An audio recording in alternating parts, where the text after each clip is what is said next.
Good morning everyone, कैसे हैं आप सब लोग। मेरा नाम है राहुल और मैं दूंगा आपको हिंदी ग्रामर का प्रैक्टिस सेट।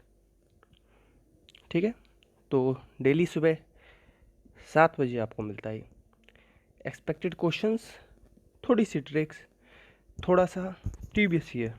ठीक है, सारा कॉम्बिनेशन पढ़ाते हैं।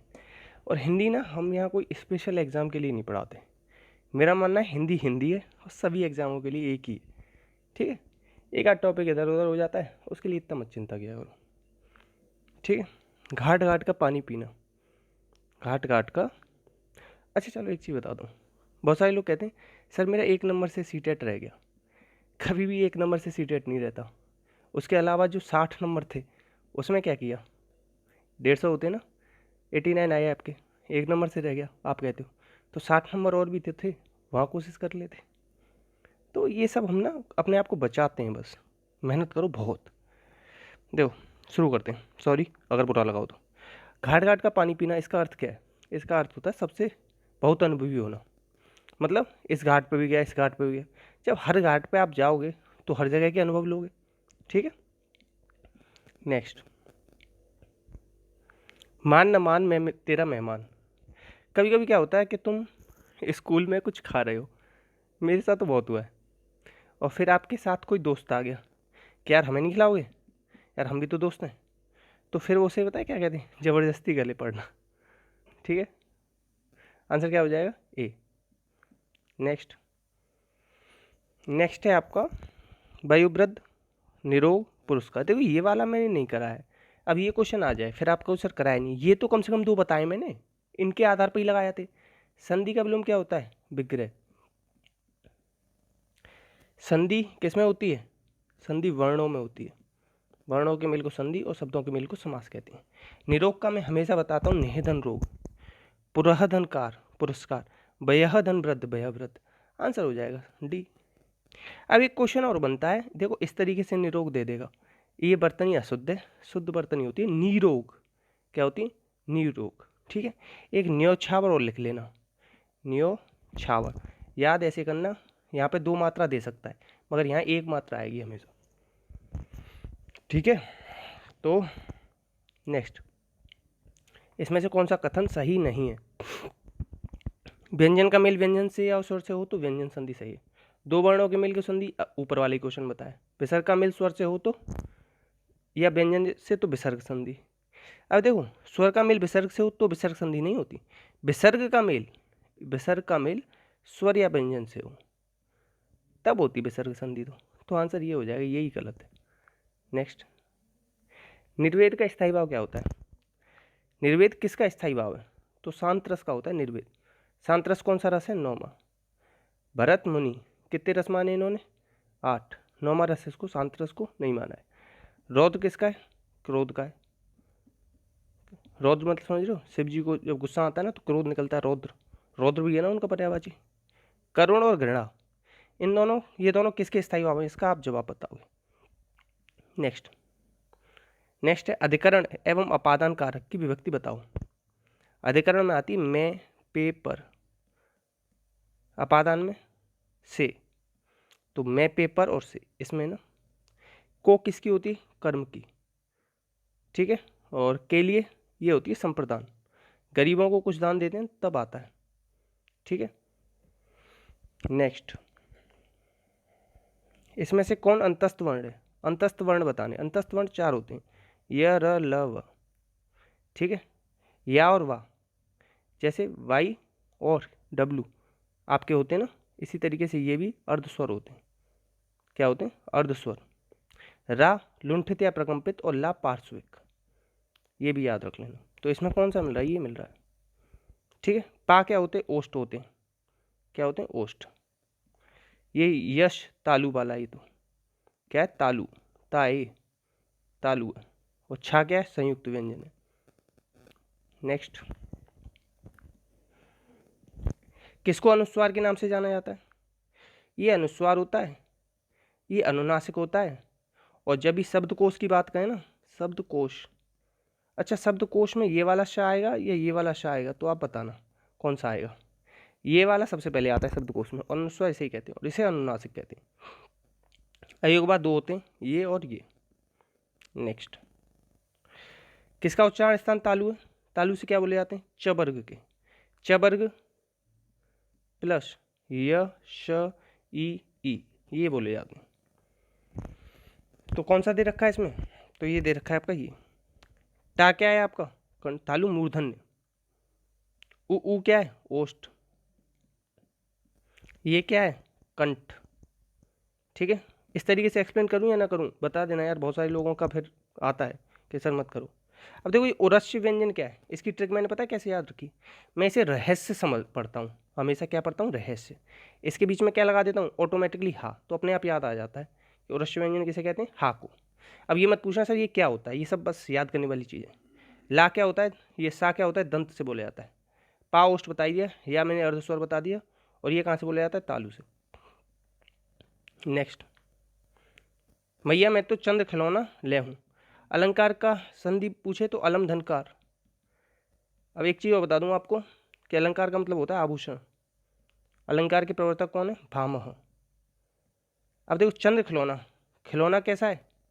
खिलौना क्या है? चंद्र। कैसा है नहीं, कैसा है तो फिर वो उपमा हो जाता है। खिलौना को क्या बता दिया इसने? चंद्र बता दिया है। तो ये क्या किसमें होता है? अभेद आरोप। अभेद आरोप होता है। ये क्वेश्चन आता है कि अभेद आरोप किसमें होता है? ये होता है रूपक में। यमक कब होता है? चंद्र जैसा खिलौना, नहीं ऐसा कह देता, चंद्र सा या चंद्र जैसा खिलौना कह देता तो हो जाता आपका क्या? उपमा। क्या हो जाता फिर आपका? उपमा हो जाता। और यमक में क्या होता है बताओ? दो या दो से अधिक शब्द आए और हर बार अलग अलग अर्थ निकले, इसलिए इसमें शब्द एक और अर्थ अनेक। ठीक है, चंद्र खिलौना आ जाए तो रूपक लगाना, चंद्र सा या चंद्र जैसा या सासी से करके आ जाए तो उपमा लगाना। अभी इसका आंसर ए होगा। नेक्स्ट, हिंदी में कारक चिन्हों की संख्या 1000 बार बताइए, और देखो यही क्वेश्चन कल मुझे मिल गया, इसे बताते बताते परेशान हो गया कि 8 है। तत्पुरुष समास में कितने? 7 के 6 होते हैं। ठीक है, और सर्वनाम में 7 कारक चिन्ह यूज करते हैं, तत्पुरुष समास में 6 करते हैं। अच्छा, कोई आप में से संस्कृत पढ़ता हो तो ये बताना संस्कृत में कारक चिन्हों की संख्या कितनी है, और अगर 6 है तो क्यों है 6? 2 और कहाँ चले जाते हैं इसके? नेक्स्ट, आविर्भाव का विलोम बताना है, आविर्भाव का हो जाए तिरोभाव। ठीक है, नेक्स्ट, कौन सी बर्तनी अशुद्ध है? निरोग, ये ऊपर ही बता दिया सही होता है, ऋषि सही होता है, अंतर्ध्यान सही होता है। अंतर ध्यान कर देते हैं अशुद्ध, कभी कभी याद रखना ये तीनों शुद्ध है। अतिशयोक्ति लिखना सीख लो, अतिशयोक्ति। बहुत बार आपको और गलती पता है क्या देते हैं? ये शाह आधा बना देते हैं, तो पूरा आता है, याद रखना। और लिख लो, उज्ज्वल लिख लो, दोनों आधे जाते हैं, और सारथी लिख लो।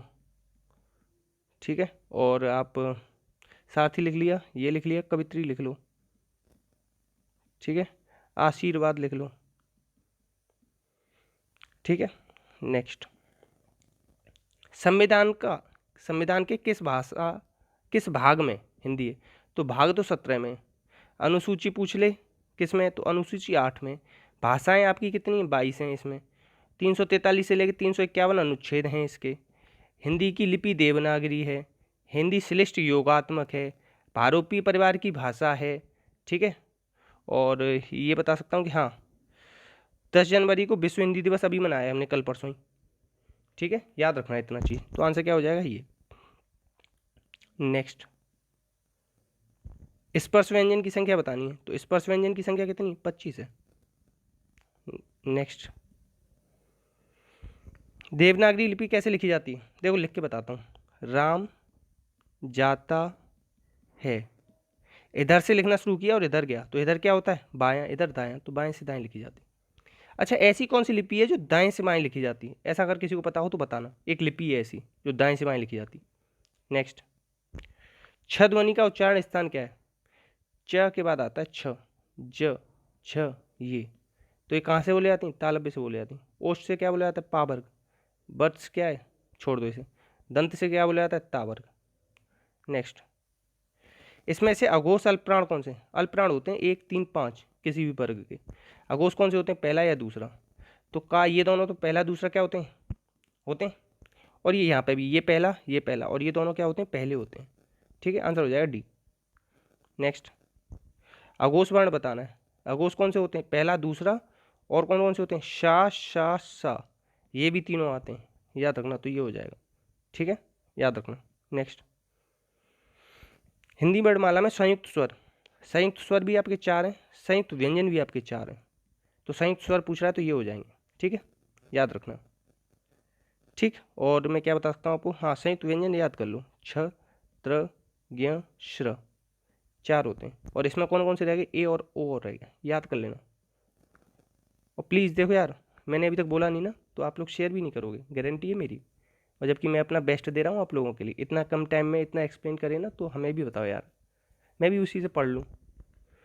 तो प्लीज़ यार, मैं आप लोगों के लिए बेस्ट कर रहा हूँ, तो आप लोग भी थोड़ा सा हेल्प कर दिया करो। मैं नहीं कहता कि डेली करो, एटलीस्ट एक दिन के बाद कर दूँ, इतना तो कर ही सकते हैं आप लोग। चलो, जो प्रमाण द्वारा सिद्ध ना हो, अब देखो इसमें क्या करते हैं, कंफ्यूज कर बच्चे कर देते हैं इसे, जबकि ये गलत है। जो प्रमाण द्वारा सिद्ध ना हो वो अप्रमेय होगा, क्या होगा, अप्रमेय, ठीक है। नेक्स्ट, बहुज्ञ क्या होता है, जो बहुत जानकार हो, जानने की इच्छा रखने वाला, अध्ययन से लिए होगा नहीं, ये होगी, ये नहीं होगा, ये होगा, बहुज्ञ होगा जो बहुत जानकार हो। नेक्स्ट, हाथी को हाँकने के लिए लोहे का डंडेदार हुक होता है, उसे कहते हैं अंकुश, हाथी पर अंकुश लगाने के लिए बोलते हैं ना, याद रखना। नेक्स्ट, देखो ये क्वेश्चन आपको कंफ्यूज कर सकता है, विष्णु धन वे, संधि विच्छेद बताना है।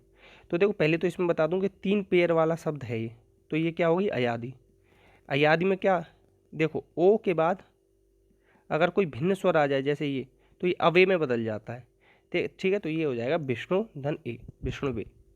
नेक्स्ट, 25 क्वेश्चन कराएं, आप लोग प्लीज़ बताना कितने क्वेश्चन आपके सही गए, और जो पूछा है उसे कमेंट बॉक्स में जवाब देना। और प्लीज़ एक बार शेयर कर देना, अगर दिल से लाइक कर देना पसंद आ रही हो तो। देखो मैं अपना बेस्ट दे रहा हूँ, बाकी आपकी मर्ज़ी, ज़बरदस्ती किसी से कर नहीं सकते, तो प्लीज़ शेयर कर देना, सबसे हाथ जोड़कर रिक्वेस्ट है। इसी के साथ जय हिंद, जय भारत।